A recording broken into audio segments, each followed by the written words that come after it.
Ladies and gentlemen, welcome to the next episode of Vinyl Stallions! Ladies and gentlemen of planet Earth, again, welcome back to Vinyl Stallions, a podcast about all things music. Can be found on any streaming platform where you listen, and you can follow us on social at vinyl_stallions. We have a fucking great guest on today. We have a group of gentlemen that are they go under the Room Recording Company, which is a company that is recording live performances at studio quality. Something that I came across at a recent open mic night. Just thought it was the coolest fucking thing. And today we have Jake Conder, who is also the singer of Parking Lot Ducks and the drummer of Fruitfly. Jake, how we doing today? Good, awesome. Happy to be here. So thanks Love for it. having us. And then we also have Kyle Thompson, the singer and lead guitarist of Fruitfly. Hey, thanks for having us. Of course. And again, so me and these boys met a couple weeks ago. Mikey Silas was putting on, I think it was the first ever, honestly, open mic night at the Crowbar. Yeah. Which is a very cool bar. I know they kind of had like a little bit of a revamp, and now they're just starting to put on some live performances in the past couple months, but a really cool bar here in Cleveland, Ohio. And so I got there just like playing open mic night because I literally just started getting into it in the past couple weeks. And they're like, oh yeah, all your stuff will be professionally recorded into this. And I'm like, what the fuck is happening? Is this what usually happens? And then, yeah, I met Jake and Kyle, and they kind of broke down a little bit of what this whole project was about. But yeah, I mean, tell us a little bit more kind of how the idea of this started and what is the goal of it as you continue to build this? Yeah, so honestly, like Seth and myself and Kyle and Squints as well, or Justin, Yaya. Man of many names. Yeah, he's got a lot of nicknames. But so we've all known each other for like a while at this point, and we've been doing music for a while. And Seth especially has kind of always had this dream of like having a studio, but he's really, really into the live music aspect of recording. Like that's his passion. And so that's always kind of working with him. That was always kind of the direction that we steered towards with recording projects and things like that.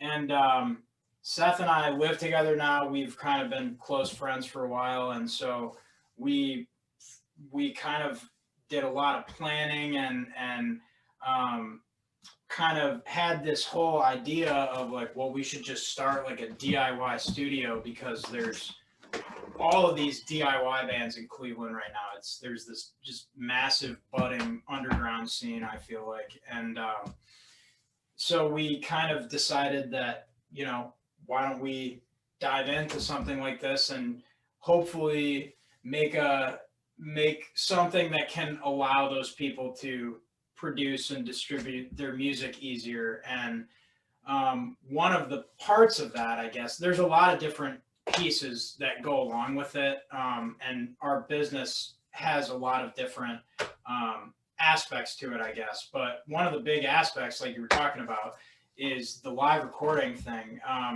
And the inspiration for that was that we really I feel like you don't see a lot of bands putting out content like that anymore. It used to be that like, these really, really talented bands that were super huge would go on tour and record live albums, and they would drop that as content, and I just feel like you don't really see that anymore.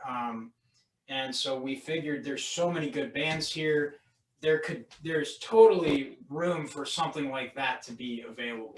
And so that's kind of where the inspiration for that came from. Crowbar, the open mic there was kind of one of our first real test runs of that kind of piece of it, but it ended up going really well. And we actually just listened to one of the recordings from Sadu, who performed there.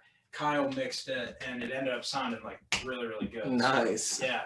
But that's kind of the long and short of the live recording aspect of it, I guess. So, I mean, that's how I follow a lot of my bands. There's one band, Goose, who I yeah, they're a jam band. I saw them open for like Pigeons Playing Ping Pong back in like 2020, I think is what it was.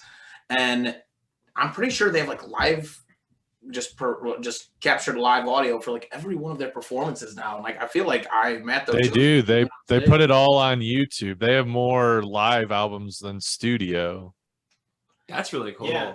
And like that's how honestly I consume majority of their music, and it's tailored in a way as well where it's not the studio recording. They're taking it wherever the hell they want. It's a one-time thing that you're actually capturing live, Right. which is huge, and like for the performance and for the people listening. Yeah, and I personally am just like I'm a big like proponent of live performance, especially like studio stuff is like super cool. It's a whole different world, obviously, but at least for me, I feel like there's this kind of magic to being in the room with like a really, really good performer and getting to watch like people who are just like masterful musicians do their thing on stage and kind of command the energy. I've seen some really, really cool performers here, especially.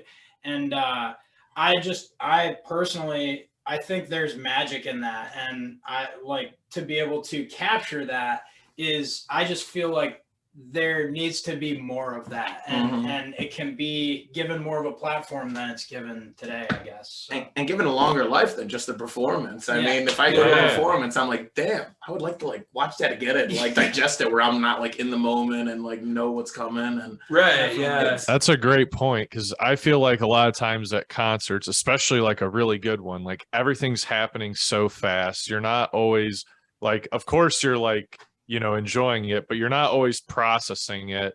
And sometimes it is really nice, like the next day you look at the set list, like sort of run through the songs and they're just like, oh yeah, that was awesome. Like, oh, I remember this. And like, if you don't have that, like you might have forgotten something really cool, and not even because you didn't enjoy it, just because, like I said, if it's a great show, everything's moving so fast. Yeah, definitely. I totally agree with that. It's hard to because everything's so in the moment when you're at a show like that. And, that's part of the beauty of it, is that it's all like, it's instantaneous and it's like right there. But also, there's something to be said for being able to go back and look at that stuff like after the fact, I think. So, and not have to be on your phone through the whole concert to do that, it. Yeah, exactly. And then you go back and look at those. One, you look at them a year later because you're like, I'm never gonna watch these again. Right. And you go back and listen to them and be like, it just doesn't do it. Like it doesn't capture like what I heard and give it that justice. But hey, so you guys are doing that, and so you mentioned there's like a lot of aspects of the project as well. So you're into the recording. Like, who does like the whole mixing? I know you just mentioned the four: Seth, Squints, and then Jake and Kyle, who are with us right now. But yeah, so who's involved in what side of the projects? So me personally, I handle a lot of like the aspects of like the business itself. I do a lot of organizational work, kind of preparation. I do like some networking and things like that. Right now, Seth and I are in the middle of like constructing an actual studio in the basement of our house, which is side note of that. Like it's kind of funny because that house that we're working in now is actually my childhood home, and I never ever thought that I would end up back in that house, because it's just like, it's the house that I lived in with my dad, but it was full circle. Yeah, it was a full circle moment. He offered us like the ability to do this whole thing out of there and use it as kind of our headquarters. And it was just too perfect of an opportunity to kind of pass up on it. And so now we're taking the basement and we're in the middle of building like an actual vocal booth. Like we're building like solid walls. It's was it like 4x4, like 5x5? Yeah, it's 6.5 by 7. Oh. And so we built like it's double drywall, double insulated, and studs like all along the walls. We put in mass loaded vinyl against the walls to stop vibration, and glued everything so it doesn't vibrate. And then we just put the windows in today and painted the inside and outside of it. So I guess to go back to your question though, sorry. Well, no, so like, let's stay on that for a sec. So like your goal then with this is to be able to have people come over and do like live performances? Are you guys also trying to dive into like the studio like doing albums and stuff for other artists? Yeah, so kind of like the goal of the business is really to basically be able to record an artist doing anything that they would want to do. So like we want to have the capability to record people like in an isolated environment like that and do track by track stuff at really high quality. But also we recognize that we're not going to be able to provide the same sound that like Lava Room or like Superior Sound Studios could provide just working out of like a house. You know what I mean? Obviously. But to I guess like to like move away from that, I guess like we kind of decided that, well, the live recording aspect is really important too. And so that's kind of where we came up with that idea is we want to have like people who give good performances when they perform. And that's my passion for sure. Like I love live performance, and I guess that they're two separate aspects for sure, but they're both things, they come together as exactly. Yeah. So it's all under one. No, I mean it's you double headed dragon right there. Like you're able to do both things at like in one space. So no, does that mean sort of that like I guess your strategy would be like not like if a band comes to you, like you're looking to more like partner with them like over a span of like several different recordings and like sort of form like that partnership, like, hey, we'll record this album, we'll record this performance, versus like, you know, like somebody comes and just records like a single album, since you have the capability to do both. For sure. Yeah, I would say. I think the community aspect is really one of the main things that drives, at least me. I just love, every time I go to a show, I feel like I make more connections, meet more people who are doing really cool things locally. And just getting to meet more people and just build those connections and then have that be something that is long lasting and like mutually beneficial, where, you know, they'll come in, we'll be able to give people good quality recordings, and then they have really nice performances that then they can share with their fans, and then that helps them because it sounds better than it would have necessarily. And then also they're just doing what they do already. And it's definitely something that I think it would be great to have just kind of a roster of people, not necessarily like a record label type setup, but just more like a collective of just like lots of different people with like similar values and similar things that they're trying to do with their music, and go from there and just have, have a space for anything. I mean, Right, I come to mind, I'm just like, yo, you guys literally can have like a Cleveland Tiny Desk like going. Well, right, that's exactly. And like one of the things that like I think of a lot of times is like Audio Tree or like or you know, KEXP, like something like that. Nugs.net or whatever. Yeah, like because I think that like I don't know, like just to go back to what you said about like the community, I feel like that is like a huge part of like why all of us do this. I mean, it's we all have been doing music now for a while, and the one thing that we all agree is just that there's such a strong sense of that like cohesiveness between like not just artists but like everyone who's involved in the music scene here. There's just like a really strong sense of togetherness, and it's like you're really hard pressed, I feel like, to find somebody like at a show who's not like that here. Like everybody just is very friendly and genuine and seems just excited to be a part of it. And that I think is like just a super special thing.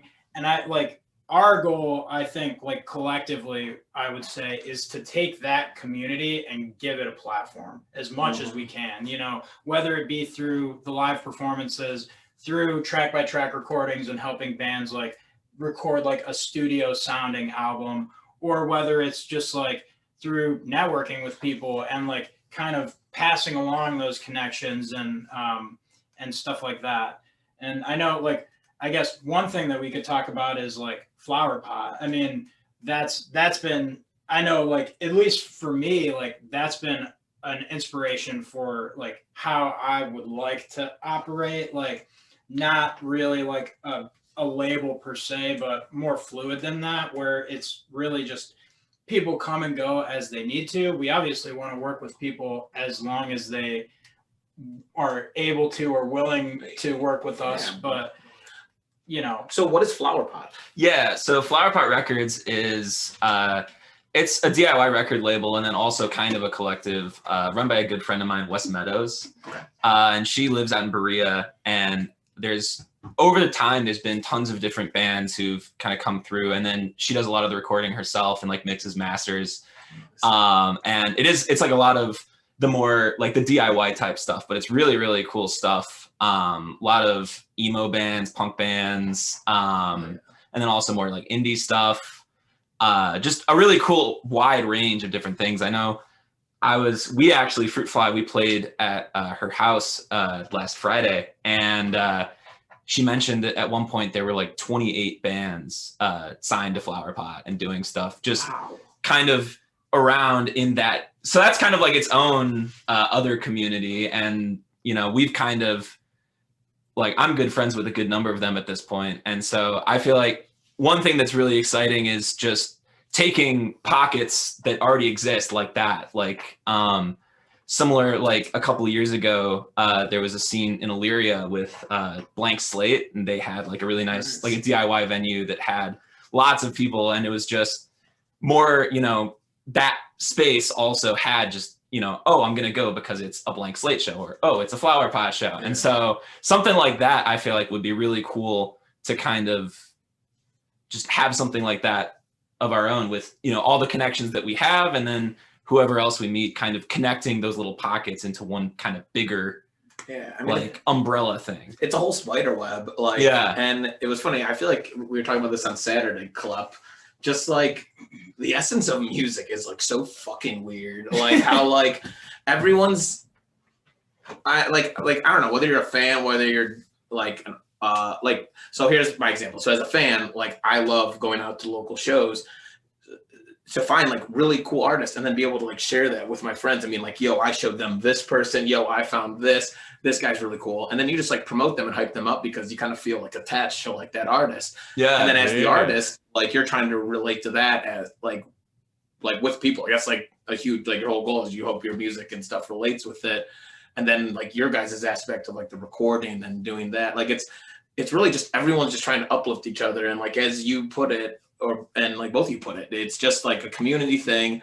And there's really no down, like there's like no person out there that, like I said, that I've met that is standing on a Wednesday at Happy Dog and being like just a fucking downer, or like anything along those lines. Everyone's there for a purpose, and like no one's gonna go out of their way to go somewhere where they don't want to. So, you know, how could you be upset at that place? You've either A, are listening to a great live show, or B, are enjoying a kick-ass hot dog. Like, if you are unhappy at that place, then you're just doomed. It's in the name. It's in the name. Yeah, you're in the fucking name. Yeah, Happy Dog. You are doomed. That's funny. Well, hell yeah. So, all right. So you guys, so we've mentioned like the Crowbar open mic. So you guys just put on a fest at the Grog Shop this past Saturday. Yeah. Called Lemur Fest. Yeah. So that was super cool. I wish Squints was here to talk about that, because like credit to Squints, he really was kind of the one who put all of that together. I guess like to go back to what you were asking a while ago. Oh yeah, so, we never answered that. Yeah. Oh yes, tell me what you do. give the roster. Give I the would rundown. say, so myself, I like do stuff like the business, specifically organizational things. Seth is like our I would say Seth is like our sound engineer per se. Like he is super knowledgeable about audio and how it works. So he's more in that aspect and the gear aspect of stuff. Squints is like just an incredible networker. Like he is just he is just this guy who goes out there and he knows everybody somehow. He just makes friends with everybody. He's a super like strong personality and people just like him. So I don't, but I'm just kidding, Squints. I love you. No, man, he brings that energy. Like I said, the only time I saw a Squints or Yaya was at that open mic at Crowbar, and like, man, just brought that energy. Like, 100%. Like, yeah. That kind of hype interacts with the crowd and delivers that performance that you're going out to see. So yeah, I definitely felt that vibe from him. Yeah, and then Kyle is, I would say, Kyle at this point, like you've been doing like some stuff like mixing and mastering. Yeah, I'm like a hybrid somewhere in the middle of the two, I'd say. Because I've been helping out a lot with the like mixing, mastering, and then all of the there's 3 or 4 projects at this point that I've been the main producer and then mixed, mastered, released albums for. So I've got a hand in there, and then also I'm involved in some of the networking stuff, and then just also performing and more, 100%. Kyle's also like a musical prodigy, so I would say like Yeah, out of the 4 of us, like Kyle is definitely like the most knowledgeable about music. So like I don't know. So that's definitely an asset to the team, I would say. So no, dude. I mean, all right. You know what? We'll dive into it. We'll come back to the room recording in a sec. So I mentioned how you both were a part of a band called Fruitfly, which you play the drummer on, and again, you're the lead singer and lead guitarist. I checked out your website. So you write everything, produce it, and record it just at your home studio. Is that correct, Kyle? Yep. And you just said he's a prodigy, and like I sent it to Klepp, I think like a half hour ago, because I was like 8 songs in, and I'm like, yo, like these are bops, man. I listened to like I think like the first 3 or 4, and I was like, wow, this is really good. Thank you so much. So yeah, Kyle Thompson again. So you released this last July, and the album is called "Running on Fumes." Yes. And so like talk to us a little bit about that process. Like, did you always want to like kind of do this like on your own and kind of like create this all from your own head and in your own like room? Just I don't know. Explain the process of making that album. For sure. So one other thing, I guess I'll tangent my way into this answer. I feel like a lot of people, COVID actually ended up being a kind of big opportunity to start projects like this. I know there's a few other projects in Cleveland that were kind of born out of COVID, and Fruitfly is definitely one of them. I was sitting at home, not really doing anything, right when quarantine and lockdown and all of that first hit back in like March of 2020. I ended up moving back in with my parents for a few months. And I really hadn't been doing too much stuff with music at that point. I had like gone to school, I got a degree in computer science, and then was just working in the field, and I still am working in the field. But then through all this time, as I've been working from home and had more time to myself because everything just shut down, I started really digging a little further into trying to write and then record my own stuff. And then there's a few different projects that are like much more like well established, who've been around for a while, that I drew a lot of inspiration from, because it was really just one person kind of doing everything themselves. Someone like Mac DeMarco, or Car Seat Headrest, or Dayglow, like pretty like well-known people who just do it all themselves. And just having that as an example, I feel like was really cool to kind of start the ball rolling for that. And then so I was writing the songs. At first I was just kind of writing the songs just to write the songs, but then as I started doing more research and just played around with Ableton a little bit more and was just getting more into the production aspect of things, started thinking about actually like recording, arranging, and then in turn mixing and mastering and all of that. And then so learning all of that pretty quickly ended up being a little bit of an ordeal, but I got through it. And I feel like at this point, I mean, I'm still learning 100%. I feel like you're always learning with that kind of stuff. But I kind of got thrown into it a little bit because not only was I doing stuff with Fruitfly, but then a lot of my other friends who I had kind of gotten back in touch with because of COVID again, because we were all just sitting at home and hadn't really spoken to each other in a bit, but like didn't really have much else to do. So reached back out and started other projects too. My friend Joe, who actually is the keyboard player for Fruitfly also, he and I have a project called the Trapeze Artists that we also just released an album for that back at the beginning of this month. Very cool. And then my friend Stitch, who's the other guitarist in Fruitfly. Okay. This is the web we're talking about. Yeah, exactly. He has a project called Electric Freak Show that really early on, he was looking for people also in quarantine to kind of help him out with that. And I really hadn't done that much, but I was excited about it and eager to do stuff. And he saw that and was like, okay. And gave me the opportunity to just kind of trial by fire, be the main producer on that. And then over the course of those months, I learned a ton just by doing it a lot. And at this point, I feel like, I don't know. I feel like this stuff sounds pretty good at this point. Dude, it's hopefully. I mean, I'm telling you, it's very well mixed. Like, thank you. And there's a lot going on as well. Like, there's the one song, I think it's Wasting Time. Yeah. That has, like, dude, I'm a huge fan of just, like, background vocals. And I think that's, like, so essential and, like, just carrying a song up and down. And, like, those sounded great in there. And then another one I think was Reeling. Yeah. Was another one that just, like, that gave me kind of, like, a Pigeons vibe where, like, the bass was just carrying that bitch. For sure.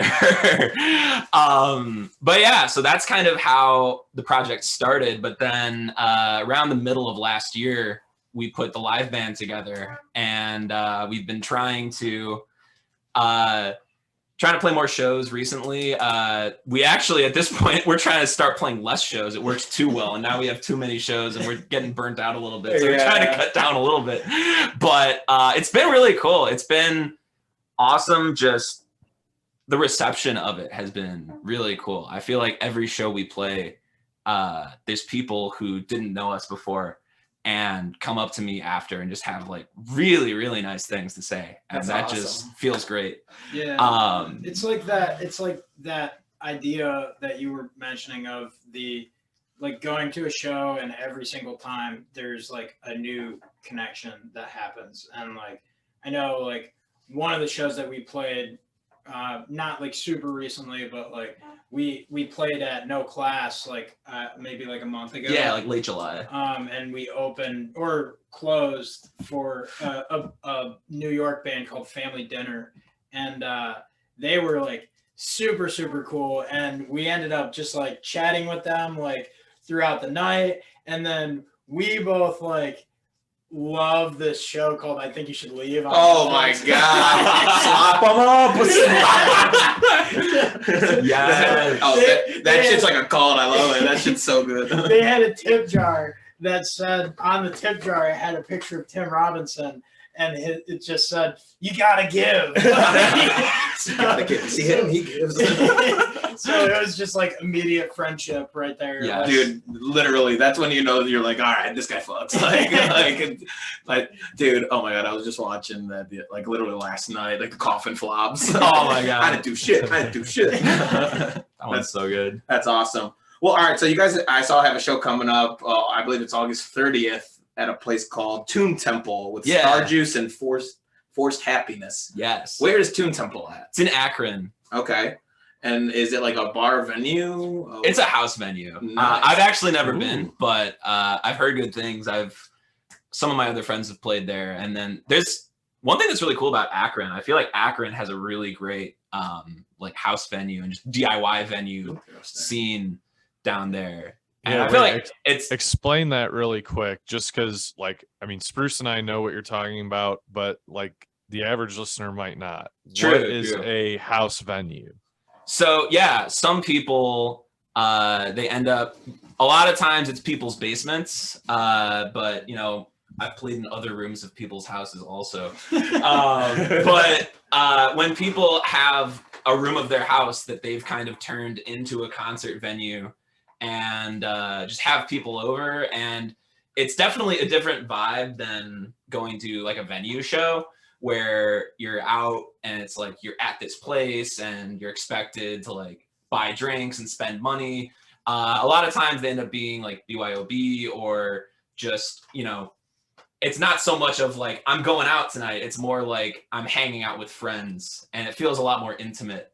Nice. And it's almost like the show equivalent of like going to a house party versus going to a bar. Like, honestly, like I would say. That's a good way to put it. Yeah. Cause, and I feel like a lot of the best connections that I've made with people are at house shows, where, because it is a much more kind of, you know, it's not as much of a high stress situation. I feel like you're not out like on this big stage with all these lights and this big booming sound system that's like, you know, if you play one wrong note, everyone in the room is going to hear it real loud, like that kind of thing. It's just a very different feeling playing at a house show. And yeah, I really like it. I've been to a couple, and yeah, like it's crazy. Like, yeah, you're like just a few feet away from the musicians. Like, that's the big thing. I feel like the separation between like crowd member and performer is much lower. Like they finish their set and then they're just like standing next to you in the room. Yeah, You somebody's walk handing up them to a and beer be right like, away. Oh, hey, nice set. Like they're just right there. They don't like go backstage and then go back onto their bus and then leave and like do their shit. Yeah. What are some other like house venues, like I guess in Ohio, that come to mind? I know around here there's the Birdhouse. Yeah, the Birdhouse in Lakewood. In Lakewood. Sunnyvale, which is Wes's house, Flower Pot Records. Okay. Out in Berea. There's Cling Thing down in Akron. I know there's more, but yeah. No. It's cool though. I know this weekend actually, speaking of like Akron being like a house venue type of scene. Oh, true. Porch Rocker is going on. We have like a bunch of people that we know are playing in that. Shout out to the You Suck Flying Circus, obviously, and then Honeyland, which is Seth's band, actually is playing there this weekend. So and that's like a whole, I don't know if you guys have heard of Porch Rocker, but it's basically like they just have a whole street where there's just different bands like set up on people's porches, and you can just walk down the street and see like different bands playing like all day. So, that's cool. That's cool. sweet. Yeah. If you know like the Bright Winter Festival that happens every year, it feels like the DIY Bright Winter. Okay. That's how I would put it. Yeah. And it's in the summer, so you're not like freezing the whole time. Don't even get me started. I feel like I've torn Bright Winter apart on this podcast. You totally I'm just have. like the only podcast located like in Cleveland is in February. What? I don't know. Hopefully, we can get some good stuff going here.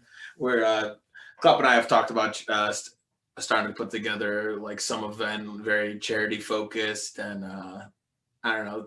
Keep watch out for that, Stallion listeners. Club and I have something in the works for y'all. Located hopefully in Cleveland, and maybe we'll get you boys involved. That'd be super cool. Yeah. Honestly, I know like Squints, that's a big thing that he's really kind of about, is like he's super interested in like trying to get his own festival started. Nice. I know like that's kind of like he just recently actually got hired as like a booking agent / talent buyer for the Grog Shop, which has been kind of his home base for like a while. And so he works really closely with like Wallace. Yeah, shout out to Wallace, man. That guy shout out is to Wallace. Shout Wallace out is to awesome. Wallace. great professional. James from the Beachland, super cool guy as well. And Kathy, obviously, from the Grog as well. Mm-hmm. So that, like, talk to Squints, because he honestly would probably be really interested in like helping you guys out with that, Yeah. or like getting involved in some way, you know. I love it, man. That's awesome. Yeah, it's something in the early works, but we're gonna start making some moves here soon. So keep That an eye also out. just triggered a thought for me. So you said that he just got hired by the Grog Shop. So I guess the recording room, is this a full-time thing right now? Like, do you guys still have day jobs, or are you like 8 hours a day into the recording room? So right now, I mean, it's probably for us going to be a while before we can fully commit to doing it all the time. I mean, Oh yeah, it's like, tough. You gotta pay the bills. Yeah, Yeah. exactly. In an ideal world, like I would love to just only record people all the time, every day. But like, you know, not realistic. At least like while we're establishing ourselves as a business and stuff, it takes a while to get the word out and things like that. So Seth and I we both work at House of Blues. Nice. Doing Very audio cool. stuff and stagehand stuff. And then, I mean, you can talk about what you do. It's a little bit different than that. It is a little different.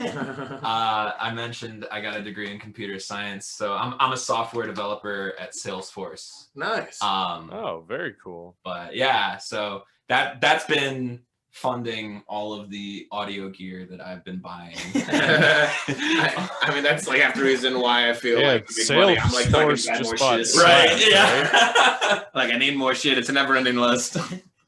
Very cool. Well, awesome. Well, to wrap up this side of things, like so again, at Fruitfly_music, you can check out Fruitfly Yes. at www.fruitflymusic.com as well. Yeah, keep that thing going, guys. I will make a point, honestly, to definitely see you guys sometime. Hopefully, doing more shows towards the end of the year. I know you said you might be slowing down, but Yeah, no, we actually September 30th we're playing at Happy Dog. really, Yeah. book it. I'm in. I'm there. I see the venue. Right. All right. Well, awesome. Well, I'll be looking forward to that. And then, so another project, Jake, that you're involved in is the Parking Lot Ducks, who released their self-titled album in March of this year. Tell me a little bit more about that project and how that one got going. Yeah, honestly, very similar situation to Kyle, where it was kind of like COVID time and I didn't really know what to do. I just a little bit of background. I used to be in a band called Elephant in the Room around here. And that was I did that like starting in 2019.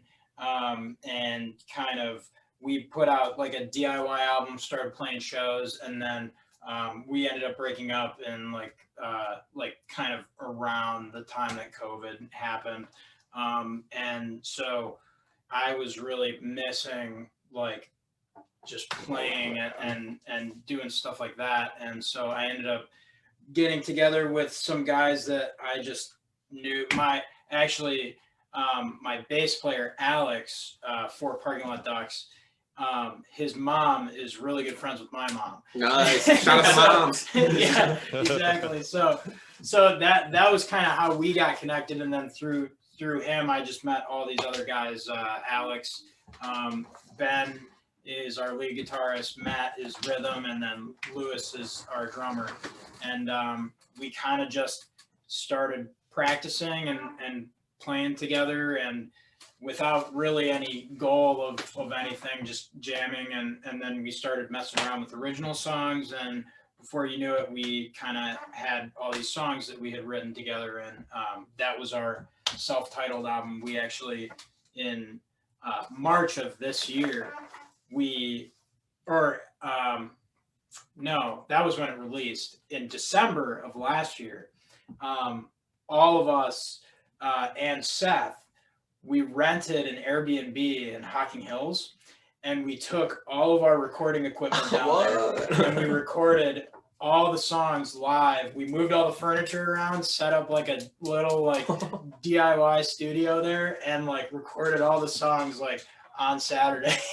Dude, that's fucking kick ass. Did you guys like videotape yourself as well? Or? We took some videos, but it was it was very much like Get it done. yeah, because we just didn't have like a whole lot of time. True, you're on Airbnb. Yeah. That's what the guys from the Reign of Kindo said that they did. So yeah, hold on. Just a random thought. That Jake, what you just described is very similar to what the Reign of Kindo, what they described that they did on one of their albums. They did like exactly that. They were renting Airbnbs out during the weekend and just getting the whole band there to record. And then Kyle, earlier when you were describing how you made that Firefly album, it reminded me of another previous Stallions guest, Chalk Dinosaur. Same thing, just does it all himself, like records it all, mixes, masters it. Just sorry, random thoughts, but I noticed that. It's definitely a thing. I have some other friends in a band called Young Steve that did the same thing last summer. Well, they went to their one singer's family cabin for a week, and so they weren't on quite as much of a time crunch, but that's how they made their most recent album. They actually just got shouted out by Anthony Fantano on one of his streams. He did one of those reviewing your music Twitch streams. Nice. And John, their singer, he was able to get like randomly, he like won the lottery in there of like having his song be the one that he talked about. And Fantano really liked it. It was really cool. They had like a huge streaming bump. That's kick-ass. Yeah. So yeah, record your albums in cabins. Yeah. Good things will come. It's just that I feel like there's something about like being in an isolated space and just being able to record like that is like just inherent to creativity and like and you step out of like what you're normally in. You're not like surrounded by just the normal distractions of life as well. 100%. That's awesome, man. That's a very cool concept, and I love that. Yeah, you guys are like still doing the room recording company, but also have like music as well on the side. Like I'm sure y'all are busy as fuck. Yeah. And, hold on, and to top it off, Jake works at a freaking music venue. Right. All things music. Yeah. This man is music. True Stallions right here, ladies and gentlemen. Take a gander. Vinyl Valerie approves. Oh, fuck. Oh, no. Down goes Goodman. Down goes Goodman. Anyway. Miles Garrett with the first sack of the year. Yeah. So do you guys have any more events planned for the rest of the year for the room recording company? So I know so as of right now, I don't think we have anything big like Lemurfest.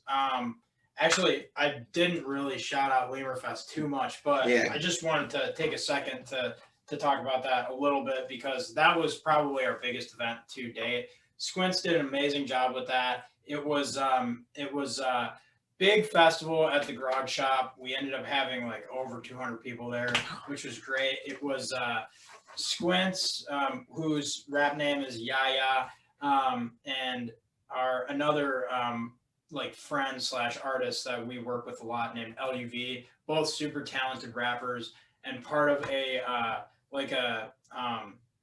collective that's called Lonely Boys based out of Canada. And so they actually had never been down to Cleveland. So they all came down from Canada to Cleveland, debuted here, and headlined at the Grog Shop. We had a bunch of other really talented artists like Solon, Moon Cactus. Yeah, shout out to Moon Cactus. Yeah, and just great event. Yaya did a great job with that, and Seth was the DJ for it. So, but nice. just to give that a little spotlight. But to go back to your question, another thing that we are doing right now is every week on Saturday from 4 o'clock to 5 o'clock. Every week on Saturday from 4 o'clock to 5 o'clock in the Van Aken district, we actually have a little partnership with Nature's Oasis there, which is right at the entrance to Van Aken. And every week we have kind of an artist spotlight where we go and we set up sound and we have some local artists from around the area performing just like acoustically or like just a stripped down version of their set. And so last week we actually had Mikey Silas of Apostle Jones, who you know. Yeah. And the week before that we had Jet Star. Kyle and I both did one. This week it's going to be our friend from Electric Freak Show, Stitch O'Donovan. And so we'll be doing that through the end of September, and that's every week. It's free. It's ambient music, just for people walking around and passing by. And the whole concept behind that was just to kind of put live music where there wasn't really music happening before. Mm-hmm. And so just for people to generally enjoy and not really have to pay to see some of these really talented live artists that are around the area, and hopefully get them interested in seeing more of what some of these really talented people have to say and do. So yeah. No, I mean, you guys have done a really great job. I mean, I've honestly seen those posters pop up like every week, whether it be on my own personal account or the Vinyl Stallions account. Like that's everywhere. Like Lemur Fest, I feel like I was like surrounded by like as an artist type of. But I mean, that's again the marketing aspect, like getting your name out there.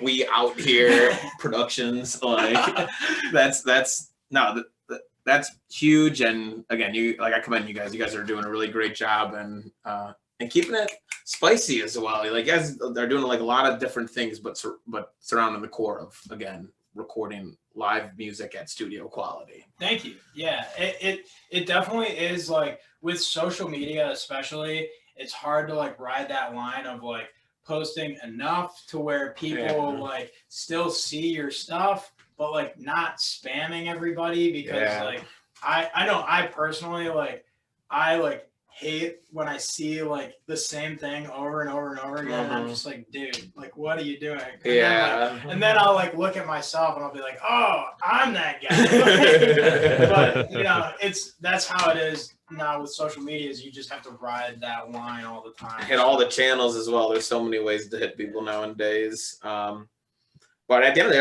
day, as well, we're all consumers and we're all looking for new music. And I feel like we talk about it literally with every single guest. I'm probably going to try to put like a reel or a TikTok together of me saying this every time, but there's literally a renaissance in Cleveland, and it feels that way 100%. Of, you mentioned before, the community, but like, I don't know, I just find so much great music that I enjoy and passionate people. And it's fun to get behind, because you always hear about like the rise of certain music scenes in different cities, and like you just feel like you're a part of it. And like again, the more it grows, the more you grow, the more everything grows. So absolutely 100%. And like just like on that same topic, like to bring back something that you mentioned earlier, these pockets that are like around Cleveland, there's all these little like pockets of the Cleveland music community, and there's like DIY and like experimental stuff, and then there's like a punk scene, and there's this whole separate rap, hip hop, and R&B scene. There's also like there's like a ton of funk in Cleveland, and they're all based out of different venues. You know what I mean? It's super cool. But like the more that you can, just like what you were saying, like about these different scenes like rising up, the more that you connect those little pockets and like kind of get them to be like interwoven and interconnected, the more that those people start to like influence each other and draw inspiration from like the other people in the scene. And I personally am like a huge believer that that's how you start stuff like what you were talking about, like grunge in Seattle, or like just like these kind of like scenes that end up conjuring like something new and different. This is Cleveland music. Exactly. So cool, very cool, very cool. Another question I had, I guess, about what the recording company or the room recording company offers is, I saw someone filming when I was at the Crowbar. So do you guys do any video filming yourself, or do you guys kind of look externally for that? So we don't personally, as of right now, we don't offer any like video recording through ourselves. but we've been kind of working to establish ourselves with like different videographers from around the community here. I know like Squints works with a guy named Z, who is really talented. He was the one that was at the Crowbar open mic that had like the full rig. Yeah, it was like, I'm telling you, I walked into the scene, they're like, going to be professionally recorded. We have this like movie quality camera. I'm like, where did I step in? Yeah. Right, you're like, I thought this was an open mic. Yeah. I loved it though, man. That was legit. Corey Smirk is a really nice guy that we worked with at that event also. He does Instagram Reels. He's really talented with that. I know our friend Alex Scalzo does a lot of like recording of like music videos for people around Cleveland. He just filmed a music video for a band that we're kind of friends with, Mr. Princess, who's on the Flower Pot label. They're really cool. But yeah, we don't, long story short, we don't offer that out of ourselves, but we do have like people that we kind of know externally that we try to like, you know, push towards. No, I mean, that's awesome. It's all one big package, and you guys are, yeah, definitely are gearing up for the right path and be able to make that happen pretty consistently. Let's all right, let's just talk about Cleveland and stuff. We've already hyped it up so much. Like, what are your guys' favorite venues and like some of your favorite artists? And you can include yourself if you want. Well, me personally, like, you're talking specifically Cleveland. Well, so yeah, like maybe I guess best, yeah, like or Cleveland venues that you really enjoy, and then maybe just if you guys have a venue outside of Ohio or in Ohio somewhere else that like you're like, holy shit, that was a great place to see a concert or something. Like, I don't know, any venue for anything. Well, I know me personally, I have to shout out the Grog because the Grog is kind of like where everything like has blossomed for me. Like that was the first place that my band headlined at like all those years ago. That's like been kind of where like the jumping off point for a lot of projects for me. So they're just a great, like, in my opinion, staple of kind of the local music scene. They really do a lot for that. So 100%. Love that about them. Personally, love Jacob's Pavilion. I've seen some crazy fucking shows there. Yeah, that's a unique venue, man. Just right there by the river. You always have those barges going by. And Yeah. You're just like, and then I'm also biased, but I love House of Blues as well. The Foundation Room is like the VIP room up there. Super, super cool. Yeah. Just like really like interesting sound that you get from there. Yeah, I don't know. That's probably, I would say, my favorite spots. So. Yeah. It's a good list. You're hitting like all different sizes of venues and like outdoor venues, indoor venues. It's true. clap stamp of approval. Multifaceted. Yeah. What about Somehow I haven't been to any of those venues. Oh man. It seems like anytime I come to a show in Cleveland, it's at the Agora. The Agora is cool. I That like is the a good Agora. one for sure. Yeah, we've gotten our faces ripped off there. Yep. What about you, Although Kyle? I've been to the Happy Dog. Yeah, I was gonna say Happy Dog. I really like, similar to the Grog, I would say Happy Dog is really good for like local support. They're really like definitely up there for that. I would also say Beachland Ballroom and Tavern. Yeah. Really like that place. I love that's like as like a concert goer, I really like going to the Beachland. Definitely. Especially like that store they have underneath is so cool, like all the vinyl down there and all the other stuff. I've never been down there. Oh, it's sick. How far? There's really cool stuff down there. Yeah, Beachland, Happy Dog, Mahal's, definitely. Mayhalls, yeah. Yeah. Mayhalls is definitely really cool venue at this point. Yeah. They've been doing a lot of stuff, kind of adding things, changing things around, Yeah, keeping- Pins and Needles is really cool. keeping It's- themselves relevant. Yeah, Mayhalls is really cool. Nice. There's a lot of really good acts coming through there that I want to see in the fall. Yeah, no, I've seen. Yeah, I just recently saw. I hadn't been there like ever to see a show until like last October. I saw Hop Along, which is like I never really heard of them before, but man, that place was packed to a T, and they put on a show. So Yeah. shout out to them. What about, I know, like, so you guys have on it, like, mentioned a shit ton of Cleveland artists, but I guess, are there any ones that just like really stick out for you that you've seen in the past? Or, and I guess honestly, it doesn't have to be Cleveland. I guess just like not mainstream artists that people don't really know and just like you listen to in general. Honestly, like if I had to pick like one that not necessarily my favorite, not that they're not, but I can't really pick a favorite. Like, Hey, that's all right. I would say the same fucking thing. Yeah. but like just as far as like talent and like are they going somewhere? I feel like probably is the Rosies. The Rosies are just insane. They're so talented. Just They're really great. high energy. Like I saw they were on like what not the main stage or One of the big stages at Brightwinter. yeah, one of the big stages Towards the at end of the night. Brightwinter, Yeah. and just like That played show was this ridiculous. insane set that like I will literally never forget. Like I mean they just like were ripping it the whole time, and then like we were all going crazy because they just had such high energy, and then like they like right at the end of the And set, then Sal rips off his bass and breaks it and throws the neck into the crowd. What?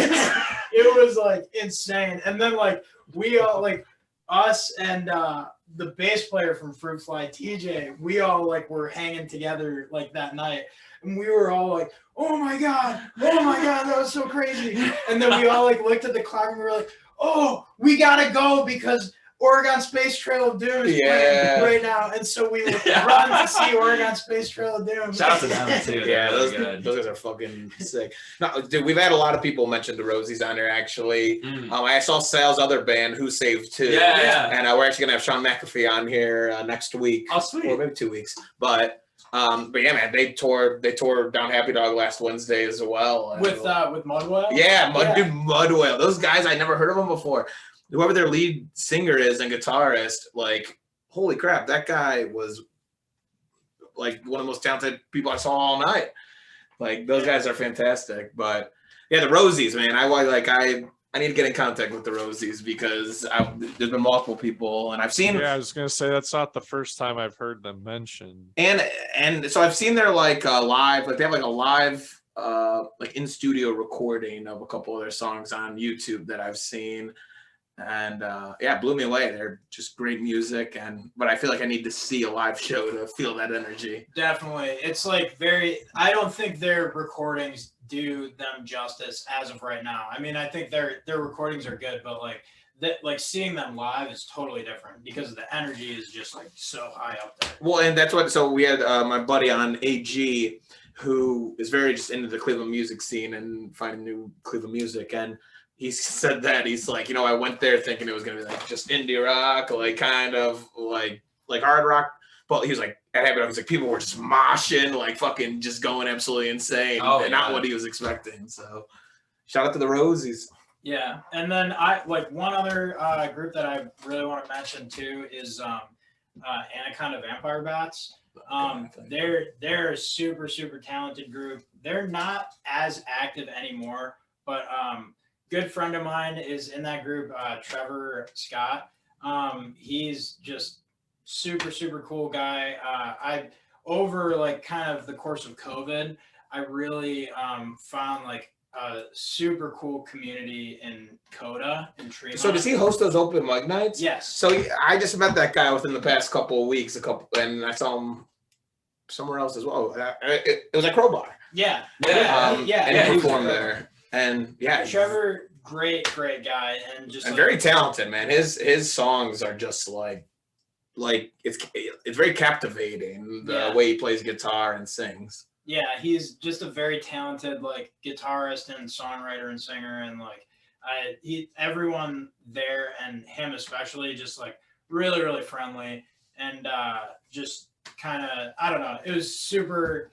I just wanted to shout them out as well because they have a they have a really, really good album out called The Kid with a Dark Sense of Humor that they recorded with Jim Wirt from Superior Sound. And it's super cool. There's some bangers on there. So Nice.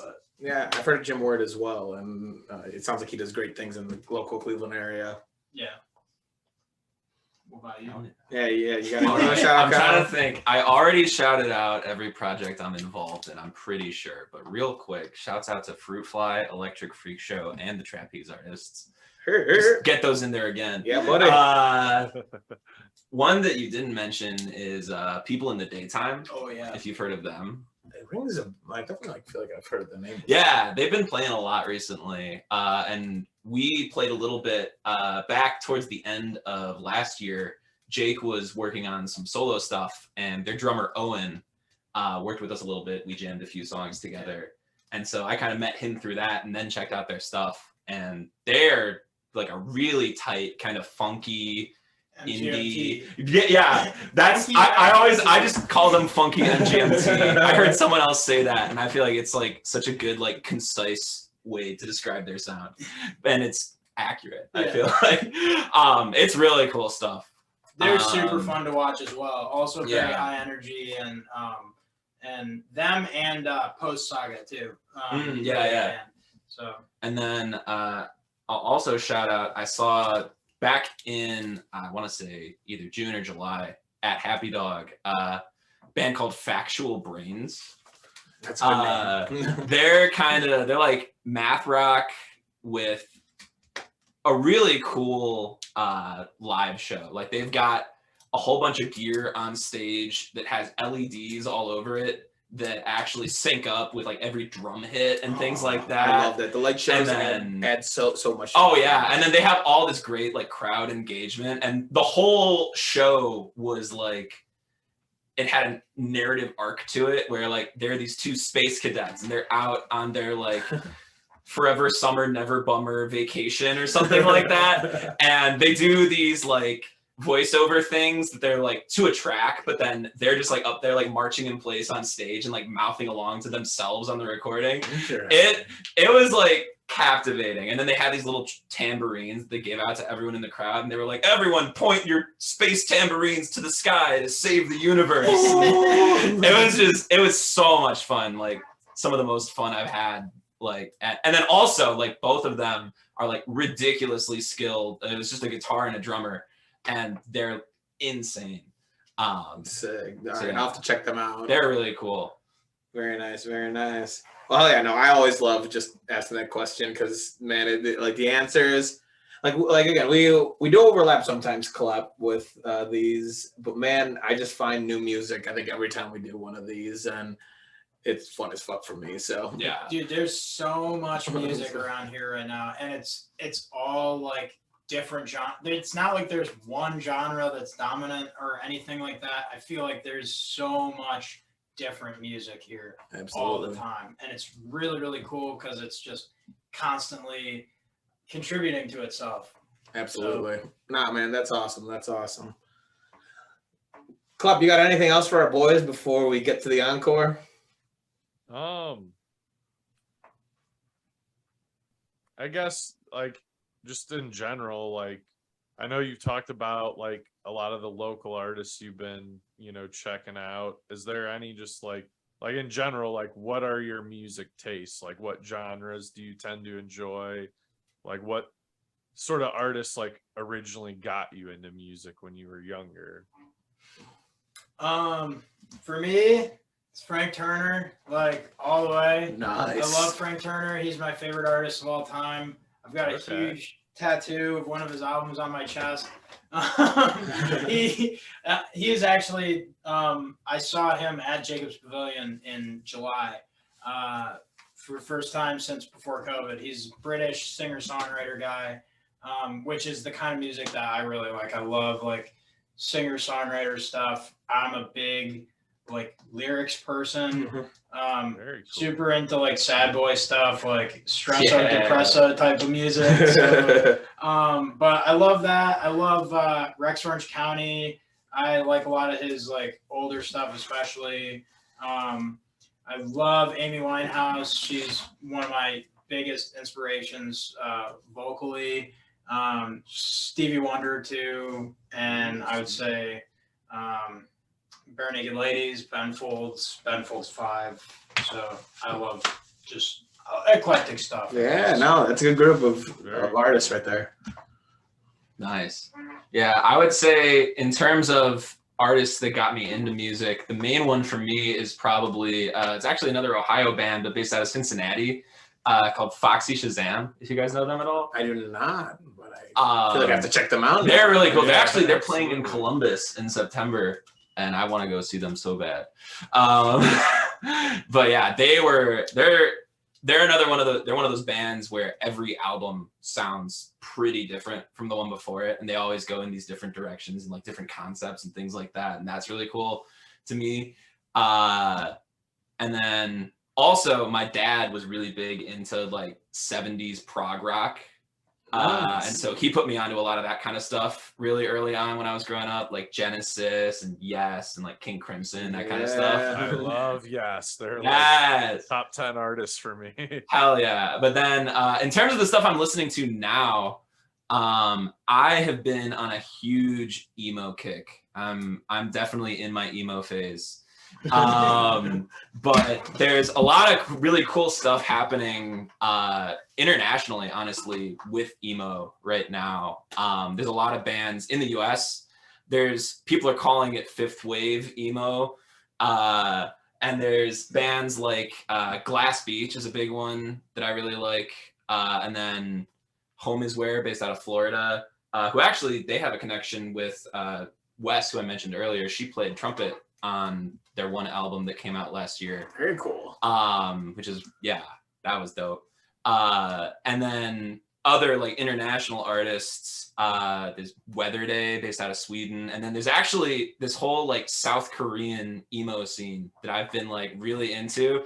Tell me more. Yeah, there's this one artist, Paranol, and then also Asian Glow.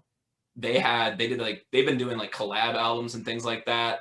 So that's been like the main sound that I've been really into recently, is like it's taking a lot of the stuff that emo has been, stuff kind of like early 2010s, like Modern Baseball, Mom Jeans, like that kind of stuff, and then adding lots of other like different influences, like electronic stuff, and then also just like coming from like all directions, and just making it something new. And so that's kind of, I've been working on the second Fruitfly album for a bit, and I'm hoping to have it fit somewhere in that nook of what people call fifth wave emo. But I feel like as soon as you say that, everyone's like, oh, you care way too much about this.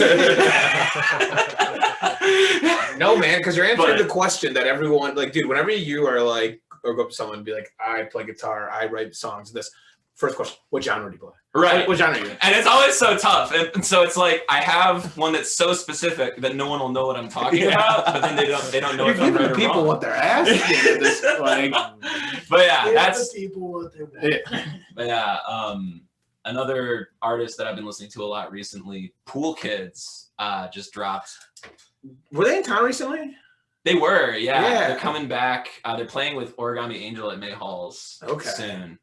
Yeah, I remember seeing, or someone was talking about that recently. But Yeah, they just dropped an album, like a self-titled album that's really, really good. That's been like the main thing I've been listening to like very recently. So definitely, out of all that shit that I just dropped all at once, that's the takeaway. Pool Kids by Pool Kids. Pool kids for life. Oh yeah, no, I appreciate you guys. Going into that again, new music is like half the reason why I do this shit. So shout out. All right, I mentioned the encore. We have one question we ask every single guest. Oh man. And yeah, drum roll. So we like to phrase it. So what is your most memorable concert experience? And then to go in a little bit different, memorable could be unique, strange, bizarre, something that just stuck with you, that either happened to the artist on stage, happened to you, or like someone else in a crowd. And you can give multiple answers, so we encourage multiple answers, but yeah, whatever comes to mind, any of y'all can dive on in for the Stallions. That's a hard one. I can go first if you want. Yeah, and don't think too hard. Just like whatever the first one that comes to mind is. So from all those artists that I just rattled off, two of them, Glass Beach and Home Is Where, they played a show in Columbus last November that I went to. And again, my friend Wes was there, and she actually played with them on stage. And it was at the Big Room Bar in Chicago. There were probably about like 200, 300 people there. So it was a really cool show.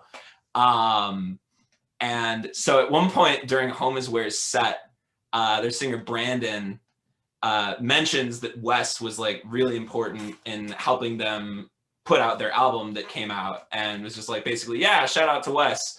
And so then the whole crowd is like, yeah, woo, Wes, yeah, let's go, Wes.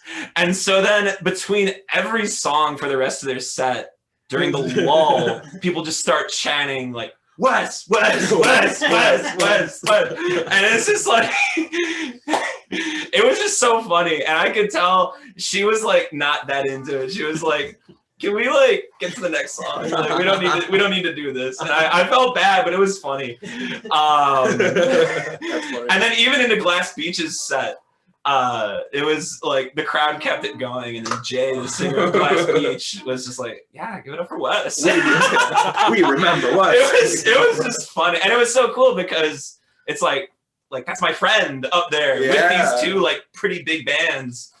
That's awesome. That's so that was sick. Do you have one? Yeah, I have two actually. I've got another one. I wasn't there for the second one I'm gonna mention, but I want to mention it anyway. I like for me, I would say like the first one is like concert that I have played, like experience. That I would say was like the most memorable was playing. I was super fortunate. I got to play with Yaya in his live band in April on the Beachland Ballroom main stage, which that's the biggest venue I've ever played at. Super, super cool like experience. And wait, so that was this last April? That was in April. We played a show with him, LUV, Honeyland, which is Seth's band, and then Mookie. And I got to play drums for Yaya, and that was just a very surreal experience for me because I just like I got to hang out in the Beachland Ballroom green room, which I've seen like a bunch of shows there of people that like, you know, that I like just listen to and respect as like artists who are like, I guess, real artists, I guess. And so that was just a very surreal experience for me. And then I would say like outside of like concerts that I've seen, probably like I've seen Frank Turner probably like 7 or 8 times at this point. The first time that I ever saw him was in Pittsburgh, PA at this place called Mr. Smalls. And just like I've been listening to him since I was like 10, but I had never seen him until like probably I was like maybe 16 or 17 or something. And he just, I don't know, it was such a cool experience, and he's just really like all about community and like being kind to people, and just kind of that whole feeling of like he couldn't be on stage without the people that are there like to see him. And that like he's very like vocal about that whole idea, and that is something that has really like stuck with me like for the rest of my life. And honestly, that has been like super memorable for me. And so also got to crowd surf, so that was really cool. Yeah, what the fuck? But yeah, so Can't say I've ever done that. Damn, really cool. This actually at Jacob, just this is the last thing, and then I'll let you talk. For it. No, it's okay. At Jacob's, this last time that I saw him, I also got to crowd surf, which was really cool. But the even cooler thing was like, it's a very like kind of small like group of fans here that are fans of him, but like everybody there are like super fans of him. So it's like all people who are of that same mindset, and like everybody's crowd surfing. And at one point I like looked back behind me, and like this dude in a wheelchair was crowd surfing with his wheelchair. Damn, and it was just like awesome. everybody was like kind of coming together to, you know, lift this guy up, and it was just so fucking cool because it's like, you know, I don't know, I had never seen anything like that before, and it was That's fucking awesome, man. yeah. So I thought That's that was sweet. cool. That's dope. It is dope. Yeah. I love it. So But yeah. What was your second one, My Kyle? other one was another show that happened recently, back in July at the Grog Shop. Our friend Lip, who drums for Orifice Roth in the Cleveland area, he and then a few of my other friends were at a show. Foxing was playing at the Grog Shop, and Lip is like a huge Foxing fan. And so at one point, I forget what song it was, but he like turns to his friends who are there, and he's just like, I feel like I need to climb something. And so the urge. And so he goes, like, you know, there's those pillars at the Grog Shop. He goes on like one of the ones towards the back that has the little, I remember I went to the Grog after to like visualize how he did this, because I still don't, like, in my head, I don't know how he did it. But I think it's one of those where it has a little ledge for a drink. He like used that as like a foothold. And then he got to that main like cross beam that runs from like the back of the Grog Shop all the way up to the stage. And so then he's like reverse like monkey, like sloth clinging to this, and like starts shimmying his way up through the crowd. What? And everyone starts like losing their shit, including Foxing, who are playing on stage. Like they tweeted about it after the fact. And we're just like, I'm on stage, I'm singing this song, and I see this guy slowly coming towards us on the ceiling, and I'm like, what the fuck? Dude, and so he gets like all the way to the front, and then it, like has a little moment with the singer, and then like hops down and then goes. But it actually got like press coverage from it. Jeez, dude, that's unreal. Awesome. I think it was Stereo Gum actually like wrote an article about it, and then like pulled a bunch of stuff of like videos people took off Twitter and stuff like that. But that was really cool. That was the same night as the open mic at the Crowbar. Okay. Damn, on a Tuesday? Right. Yeah, literally. On a Tuesday, got an urge to climb. Right. It was so cool though. That's funny. Hell yeah. I don't know if you know the movie Hereditary. I've never seen it, but I've heard of it. Yeah, well there's like an iconic scene from that where the mom gets like possessed, and she's like on the attic door, like clinging to the ceiling, and she's like banging her head on the attic door, just like and so Foxing tweeted like a still from that, and then the picture of Lit clinging to the ceiling. And it was like, which one is it, Foxing show or critically acclaimed 2018 film Hereditary? That's hilarious. So good. Holy shit. That is a good one.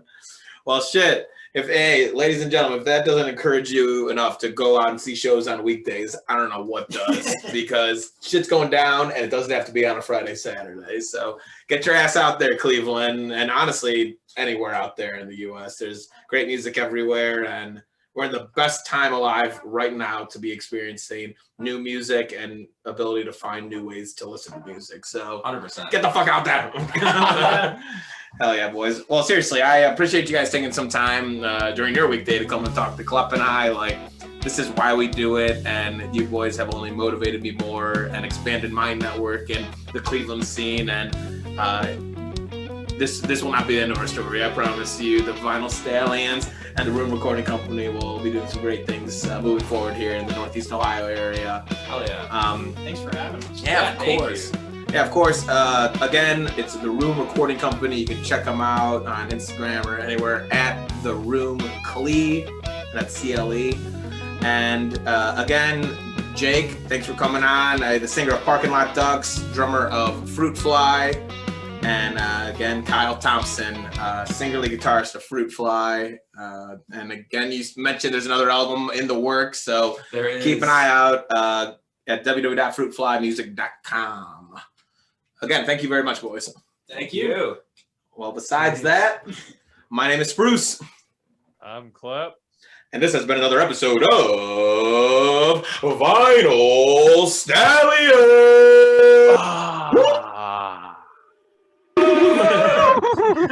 You gotta nail like a horse to end this bitch.